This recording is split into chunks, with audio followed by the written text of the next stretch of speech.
Hello everyone. आपने BA प्रथम वर्ष में 3 विषयों का चयन किया है। जिन 3 विषयों का, उनमें से एक आपने मनोविज्ञान विषय का चयन किया है। मनोविज्ञान में हम 2 किताबों को पढ़ेंगे आपके फर्स्ट ईयर में। पहली जो बुक होगी वो है बेसिक साइकोलॉजिकल प्रोसेस, या इसको आधारभूत मनोवैज्ञानिक प्रक्रियाएं भी कहा जाएगा। दूसरी जो आपकी बुक होगी वो होगी समाज मनोविज्ञान या सोशल साइकोलॉजी। तो हम इन दोनों को हम पूरे साल में पढ़ेंगे। जो फर्स्ट पेपर रहेगा वो आपका ये होगा, सेकंड पेपर जो रहेगा वो सोशल का रहेगा। ये आपके 75 मार्क्स का बेसिक साइकोलॉजिकल प्रोसेसेस होगा, फिर 75 मार्क्स का आपका सोशल साइकोलॉजी होगा और 50 मार्क्स का आपका प्रैक्टिकल होगा। तो प्रैक्टिकल आपका थ्योरी बेस्ड ही होगा, जो आप थ्योरी में पढ़ेंगे उसी के आधार पर आपको प्रैक्टिकल करना होगा। प्रायोगिक होगा एक तरीके से, जिसमें आप जो चीज़ें थ्योरेटिकल सीखते हैं उसके बारे में आप प्रैक्टिकल करके देखते हैं। तो ये भी जो साइकोलॉजी सब्जेक्ट है वो भी एक साइंस की तरह ही है, जहाँ पर हम प्रैक्टिकल भी करेंगे। तो आपका जो फर्स्ट पेपर रहेगा उसमें आपको ये चीज़ें पढ़नी होंगी, जो मैंने आपको इसके साथ मैंने आपको PDF भी शेयर किया है। आप उस सिलेबस को ध्यान से देखिए। और ये आज के मैं वीडियो में आपको सिर्फ यही बताऊंगी कि हम किन किन चीज़ों को पढ़ेंगे। तो सबसे पहले तो आपने इस विषय को लिया है, इसके लिए आप बधाई के पात्र हैं। दूसरा, इस विषय को लेने के बाद कुछ बच्चों के मन में ये हिचकिचाहट होती है या ये एक संशय होता है कि क्या इस सब्जेक्ट को लेकर हम सफलता प्राप्त कर सकते हैं, कॉम्पिटिटिव एग्ज़ाम्स दे सकते हैं, क्या हम अपने करियर को इस सब्जेक्ट को लेकर हम अपना करियर बना सकते हैं या नहीं। अक्सर हमारे आसपास जो लोग रहते हैं वो हमें इस तरीके के विषय पढ़ने की हिदायत देते हैं कि आप हिस्ट्री ले लीजिए, पॉलिटिकल साइंस ले लीजिए, ज्योग्राफी ले लीजिए। मैं आपसे ये कहूँगी कि सभी सब्जेक्ट अपने आप में अच्छे हैं। अगर आपने साइकोलॉजी सब्जेक्ट लिया है तो ये नहीं है कि इसमें आपको आपके करियर के लिए आपको अवसर नहीं मिलेंगे। ये बहुत अच्छा सब्जेक्ट है। आप इस सब्जेक्ट को पढ़िए और इसे अपने आसपास के लोगों को समझने में बहुत मदद मिलेगी, अपने आप को समझने में, अपने घर वालों को समझने में, हर चीज़ को समझने में आपको मदद मिलेगी। क्योंकि ये जो सब्जेक्ट है वो साइकोलॉजी में हम किसकी स्टडी करते हैं, ह्यूमन बिहेवियर की। तो ह्यूमन हम सब हैं। तो आप अपने आप को समझेंगे, आप अपने घर वालों को समझेंगे, आप अपने दोस्तों को समझेंगे। तो ये एक तरीके से ह्यूमन नेचर को जानने का, ह्यूमन बिहेवियर को जानने का आपको मौका मिलेगा। तो आप इस बात को लेकर बिल्कुल भी दुविधा में नहीं रहें कि इस सब्जेक्ट को लेकर आपने कोई गलती की है। आपको अक्सर आसपास वाले कहेंगे, क्योंकि इस सब्जेक्ट को बहुत कम लोग पढ़ते हैं। तो आपको इस बारे में नहीं सोचना है, आपको ये देखना है कि आपको किन किन चीज़ों के बारे में पढ़ना है। तो फर्स्ट पेपर में जब सबसे पहले हम पढ़ेंगे इसकी डेफिनेशन के बारे में, इसके इंट्रोडक्शन के बारे में, इसके गोल्स के बारे में। तो हम थोड़ी सी बात कर लेते हैं, मैं आपको थोड़ा थोड़ा बताने जा रही हूँ बिल्कुल। तो अगर हम सबसे पहले इसकी हिस्ट्री की बात करें कि ये सब्जेक्ट कैसे और कहाँ से आया है, तो अगर हम इसकी हिस्ट्री की बात करें तो ये पहले फिलोसफी या दर्शन शास्त्र की एक शाखा था। जो आप सब्जेक्ट के बारे में जानते होंगे, दर्शन शास्त्र के बारे में आपने सुना होगा। तो ये दर्शन शास्त्र की एक शाखा था, अलग से ये सब्जेक्ट नहीं था। तो 1879 में विलियम वुंट ने सबसे पहले लिप्जिंग यूनिवर्सिटी में पहली प्रयोगशाला खोली। तब से ये सब्जेक्ट जो है एक स्वतंत्र विषय के रूप में या एक स्वतंत्र विज्ञान के रूप में जाना जाने लगा। तो इसकी शुरुआत अगर हम मानेंगे तो 1879 से मानेंगे, उससे पहले इसको फिलोसफी के अंतर्गत पढ़ा जाता था। तो ये जब मैं आपको इस लेसन के बारे में बताऊंगी या ये वाला चैप्टर पढ़ाऊंगी तो आपको इसमें मैं डिटेल में बताऊंगी। लेकिन यहाँ पर सिर्फ हमें ये जानना है कि हम क्या क्या चीज़ें पढ़ेंगे। तो हम इसकी हिस्ट्री के बारे में पढ़ेंगे, इसके गोल्स क्या क्या हैं, साइकोलॉजी में क्या क्या किया जाता है। तो हम इसके बारे में पढ़ेंगे कि इसमें मापन किया जाता है, वर्णन किया जाता है, कि सबसे पहले हम किसी चीज़ का मेज़रमेंट करेंगे, कि मापन करेंगे, उसके बाद हम उसका वर्णन करेंगे। तो इस तरीके से आपको ये डिटेल में मैं इस लेसन के बारे में, सिर्फ आपको यहाँ ये जानना है कि हम इसकी डेफिनेशन के बारे में पढ़ेंगे। डेफिनेशन के बारे में मैं थोड़ा सा बता देती हूँ कि जब ये 1879 में पहली लेबोरेटरी खोली गई तो धीरे धीरे ये देखा जाने लगा कि पहले इसको मन का विज्ञान, आत्मा, उससे पहले आत्मा का विज्ञान, चेतना का विज्ञान, इस तरीके से इस सब्जेक्ट को जाना जाता था। लेकिन ये भी कहा जाने लगा कि जो साइकोलॉजी है वो एक साइंस है, यानी एक विज्ञान है। और इसमें लेबोरेटरी खोली गई है, इसका मतलब यही है कि लेबोरेटरी में हम किसका अध्ययन करते हैं, जो साइंस के सब्जेक्ट होते हैं। तो अगर ऐसा है तो क्या आत्मा या मन का लेबोरेटरी में अध्ययन किया जा सकता है? तो इन चीज़ों का लेबोरेटरी में अध्ययन नहीं किया जा सकता है।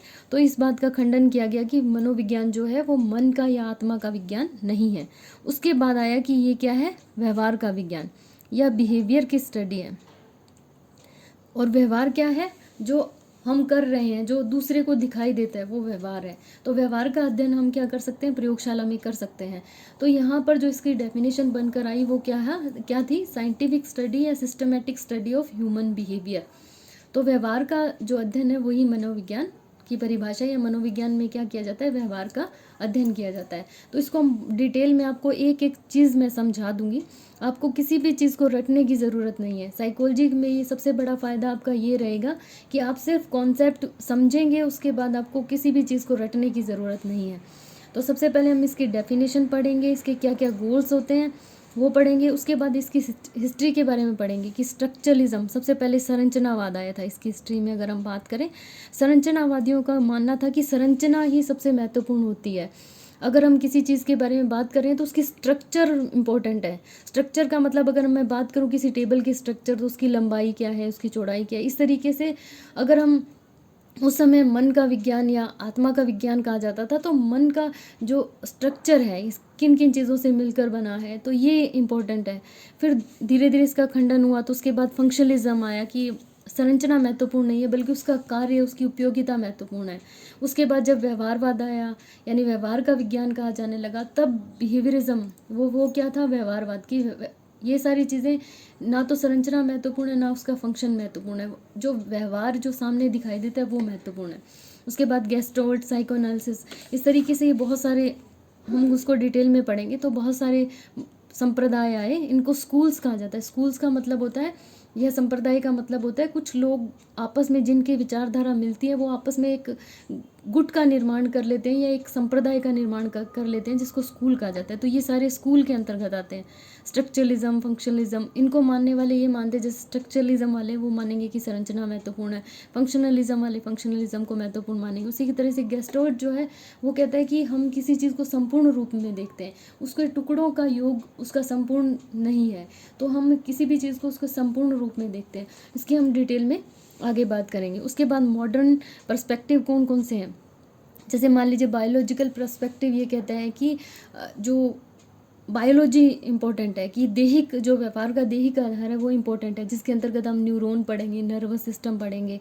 तो ये सारी चीज़ें इंपॉर्टेंट बनाता है। इंडोक्राइन सिस्टम इंपॉर्टेंट है, इसकी वजह से ये व्यवहार किया जाता है। उसके बाद साइकोडायनामिक में हम पढ़ेंगे कि अनकॉन्शियस माइंड जो है वो इम्पोर्टेंट है। तो इस तरीके से हम इन चीज़ों को पढ़ेंगे, तो ये हम आगे बात करेंगे। उसके बाद है मेथड्स। मेथड्स का मतलब है कि कौन कौन से तरीके हैं जिनसे हम व्यवहार का अध्ययन करते हैं। तो सबसे पहला जो मेथड है वो ऑब्जर्वेशन। हालांकि ऑब्जर्वेशन से पहले जो आया था वो इंट्रोस्पेक्शन था। इंट्रोस्पेक्शन का मतलब अपने बारे में बताना या अंतर का निरीक्षण करना। जब इसको मन का विज्ञान या आत्मा का विज्ञान कहा जाता था, तब तो यही था कि आप अपने बारे में बता सकते हैं, आपका मन आपकी आत्मा के बारे में आप ही बता सकते हैं। तो सबसे पहले इंट्रोस्पेक्शन, उसके बाद जब व्यवहार का विज्ञान कहा जाने लगा तो ऑब्जर्वेशन मेथड को महत्वपूर्ण बताया गया। इसी तरीके से जब हम सेकंड यूनिट पे आएंगे तो बायोलॉजिकल बेसिस ऑफ बिहेवियर, इसमें ये बताया गया कि व्यवहार का देहिक आधार होता है, कि न्यूरॉन, ये जो नर्वस सिस्टम है, न्यूरॉन है, नर्वस सिस्टम है, या central nervous system, peripheral nervous system. Central nervous system में ब्रेन और हमारा स्पाइनल कॉर्ड आता है, पेरिफेरल में और सारे चीज़ें आती हैं। तो ये इम्पोर्टेंट, इनकी वजह से ये व्यवहार के आधार ये हैं। तो बायोलॉजिकल में हम ये सारी चीज़ें पढ़ेंगे। उसके बाद हम सेंसेशन और परसेप्शन के बारे में पढ़ेंगे।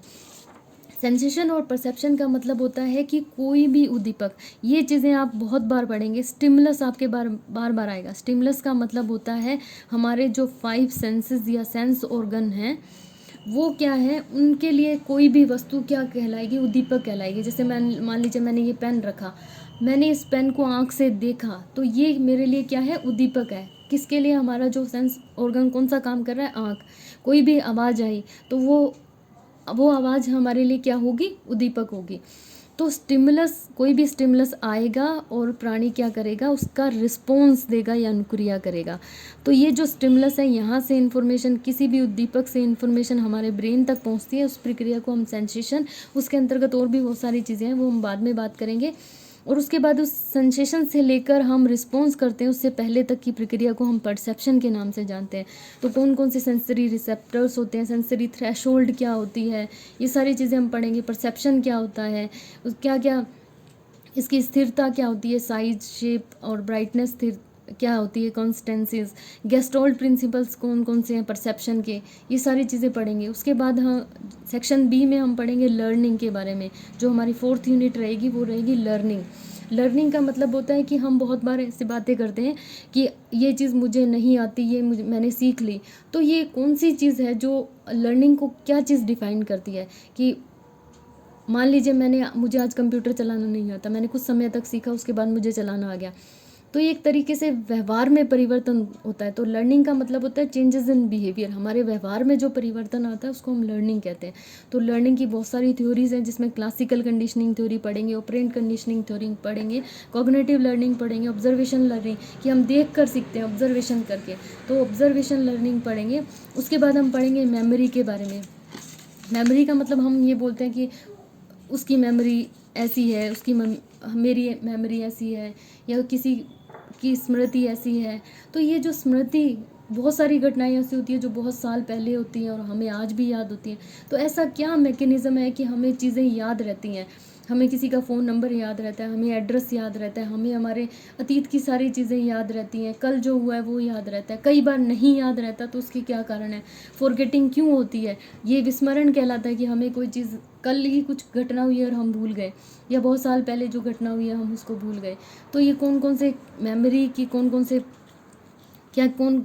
से टाइप की मेमोरी होती है, सेंसरी मेमोरी होती है, शॉर्ट टर्म मेमोरी होती है, लॉन्ग टर्म मेमोरी होती है। जो बहुत लंबे समय तक रहती है उसको हम लॉन्ग टर्म कहेंगे, कुछ समय के लिए रहती है उसको शॉर्ट टर्म कहेंगे। और जैसे ही हमारे सेंस ऑर्गन के सामने या हमारी आंखों के सामने या कान के सामने कोई भी आवाज़ हुई या कोई भी वस्तु आई, उसके सामने से अचानक से हट गई, उसके बाद उसकी मेमोरी नहीं रहती, तो वो एक तरीके से सेंसरी मेमोरी होती है। इनका अलग अलग ड्यूरेशन होता है। उसी तरीके से उसके बाद हम मोटिवेशन और इमोशन के बारे में पढ़ेंगे। मोटिवेशन का मतलब होता है, हम कई बार ऐसे बातें करते हैं कि मोटिवेशन नहीं मिल रहा, मैं ये काम तो कर लूँ लेकिन मोटिवेशन नहीं मिल रहा। तो क्या होता है मोटिवेशन, कोई ऐसी शक्ति होती है, कोई ऐसी पावर होती है जो हमें गोल तक धकेलती है या गोल की तरफ खींचती है। तो ऐसी कौन सी पावर होती है, क्या मीनिंग होता है मोटिवेशन का, कौन कौन से अप्रोचेस होते हैं, कौन कौन सी इसकी थ्योरीज हैं। इमोशन, हम खुश होते हैं तब, या हमें गुस्सा आता है तब किस किस तरीके के बाहर के चेंजेस होते हैं, किस किस तरीके के अंदर चेंजेस होते हैं, वो सारे हमारे किस में आएंगे, इमोशंस में आएंगे। वो हम सारे इमोशन में पढ़ेंगे। नेक्स्ट जो सेक्शन सी में हम पढ़ेंगे कॉग्निशन। कॉग्निशन में हम पढ़ेंगे संज्ञान। कॉग्निशन का मतलब होता है संज्ञान, इसको हम डिटेल में बाद में पढ़ेंगे। थिंकिंग पढ़ेंगे कि किस तरीके से हम सोचते हैं, मेंटल इमेजरी किस तरीके से हम सोचते हैं तब उसकी इमेज हमारे सामने आती है, कौन कौन से कॉन्सेप्ट इसमें हम आएंगे वो सारे हम पढ़ेंगे। प्रॉब्लम सॉल्विंग, किस तरीके से हम कोई समस्या आती है तो हम उसका समाधान कैसे करते हैं। ट्रायल एंड एरर, कि जैसे जैसे हम ट्रायल करते जाते हैं, प्रयास करते जाते हैं, वैसे वैसे त्रुटियों की संख्या कम होती जाती है। एल्गोरिथम क्या है, ह्यूरिस्टिक्स क्या होती है, इनसाइट, और कौन कौन से बैरियर्स होते हैं प्रॉब्लम सॉल्विंग में, ये सारी चीज़ें हम डिटेल में आगे पढ़ेंगे। उसके बाद हम पढ़ेंगे नेक्स्ट इंटेलिजेंस। इंटेलिजेंस का मतलब कई बार हम ऐसे बोल देते हैं कि वो इंटेलिजेंट है, वो इंटेलिजेंट नहीं है। तो कैसे हम इंटेलिजेंस को मापते हैं, किसी के बारे में हम कैसे बात करते हैं, आईक्यू क्या होता है, इंटेलिजेंस क्वेश्चन क्या, कैसे निकालते हैं हम, क्या डेफिनेशन है, किसको हम इंटेलिजेंस मानेंगे। कुछ लोग कहते हैं कि जो जल्दी से तेज़ी से सीख लेता है, समझ लेता है, वो इंटेलिजेंट होता है। कोई ये सोचता है कि इन्वायरमेंट में जो एडजस्टमेंट कर ले वो इंटेलिजेंट है। एब्स्ट्रैक्ट रीजनिंग कर सकता है वो इंटेलिजेंट है। लेकिन हम यहाँ ये पढ़ेंगे कि ये सारी चीज़ें मिलकर ही इंटेलिजेंस इंटेलिजेंसी को बनाती हैं, ये सब बहुत सारी कॉन्सेप्ट या बहुत सारी चीज़ें मिलकर या बहुत सारे गुणों का एक तरीके से मिश्रण जो होता है वो इंटेलिजेंसी होता है। इसमें सारी थ्योरीज पढ़ेंगे, स्पीयरमैन की, गिलफोर्ड की, कैटल की, तो ये सारी थ्योरीज आएंगी। इंटेलिजेंस टेस्ट कौन कौन से यूज़ करते हैं हम, जिससे हम किसी की इंटेलिजेंसी, किसी की आईक्यू को बता सकते हैं कि इसमें इतना आईक्यू है और कितना आईक्यू कौन सी कैटेगरी में आता है, जीनियस कौन से बच्चे कहलाते हैं या मेंटली रिटार्डेड बच्चे कौन से होते हैं। उसके बाद लास्ट चैप्टर जो हम पढ़ेंगे पर्सनैलिटी या व्यक्तित्व के बारे में पढ़ेंगे। किसी का व्यक्तित्व अच्छा है, किसी का अच्छा नहीं है, तो ये क्या होता है व्यक्तित्व। हम इसमें अगर हम पुराने समय की बात करें तो हम एक तरीके से परसोना शब्द से पर्सनैलिटी बना हुआ है कि मुखोटा, परसोना का मतलब होता था मुखोटा, जो बाहर दिखाई देता है। इसका मतलब शुरुआत में तो आउटर को ही क्या माना जाता था, पर्सनैलिटी माना जाता था, लेकिन धीरे धीरे ये माना गया कि भीतरी और बाहरी दोनों गुणों को मिलाकर यह व्यक्तित्व बनता है। कौन कौन सी थ्योरीज हैं जो आल्पोर्ट, कैटल, मैक्रो और कोस्टा की पर्सनैलिटी असेसमेंट कैसे होता है, कैसे हम किसी की पर्सनैलिटी के बारे में बताते हैं। सेल्फ रिपोर्ट इन्वेंट्रीज होती हैं, प्रोजेक्टिव टेस्ट होती है और बिहेवियरल असेसमेंट होते हैं, जिनके आधार पर हम व्यक्तित्व के बारे में बताते हैं। तो ये सारा सिलेबस, आप ये ना सोचें कि बहुत बड़ा सिलेबस है, कोई बड़ा सिलेबस नहीं है। आपको आसानी से समझा दिया जाएगा। कोई भी चीज़ आपको रटने की ज़रूरत नहीं है। आपको एक बार नहीं समझ में आए, 2 बार नहीं समझ में आए, 3 बार नहीं समझ में आए, आप भले 10 बार पूछिए, लेकिन आपको रट कर किसी चीज़ को नहीं करना है। आप आसानी से कर सकते हैं। ये पेपर मैं आपको पढ़ाऊंगी, सेकंड पेपर रहेगा जो वो दूसरी मैम पढ़ाएंगी, तो आपको ना तो उस बुक में कोई प्रॉब्लम आएगी ना इस बुक में प्रॉब्लम आएगी। तो आप बिना किसी शंका के, बिना किसी डर के आप अपनी पढ़ाई स्टार्ट कीजिए। Thank you.